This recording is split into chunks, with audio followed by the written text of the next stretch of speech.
Direction Saint-Barthélemy. On va voir la tour de Johnny. Eh bien le bonjour, vous êtes à bord du bateau Cap Saint-Barth. On a une grosse zone de vol à éviter. Autant vous dire que ça va resserrer le jeu, un truc de fou. 15 jours en mer, plus de 3400 000 parcourus et l'impression tenace que tout reste à faire.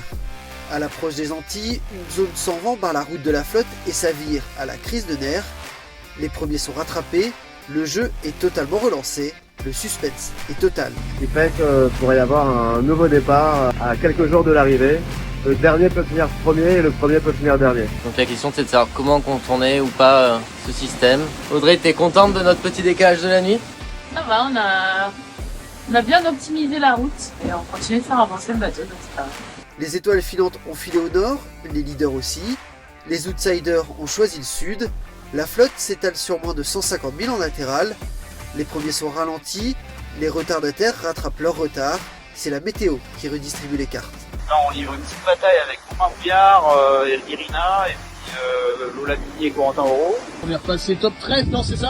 Top 13, ouais.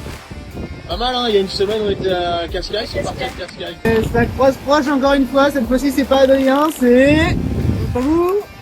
Maël et Kat, On est en mode opportuniste, on a les crocs. on hésite de faire l'apéro sur leur bateau ou sur le nôtre. Malgré les sourires, les conditions de vie sont dures.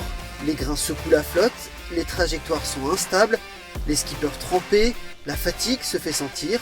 Alors on regarde l'horizon, on prend des forces et on donne tout. On a une petite instabilité tropicale à traverser. Passage dans les grains, et du coup ça fait des routes assez aléatoires. Des fois il y a de la gauche, des fois il y a de la droite. Ça passe de 15 à 25 nœuds, ça fatigue les organismes. Ouais, c'est à peu près 5 jours de course. On devrait arriver à Saint-Barth tous en une journée, en 24 heures. Je pense que tous les bateaux vont arriver, peut-être moins. Moins de 5 heures pourraient séparer les 15 premiers sur la ligne. Ce sera l'arrivée, le bout de l'aventure et Saint-Barthélemy. Et ils ont tous bien mérité leur petit bout de paradis.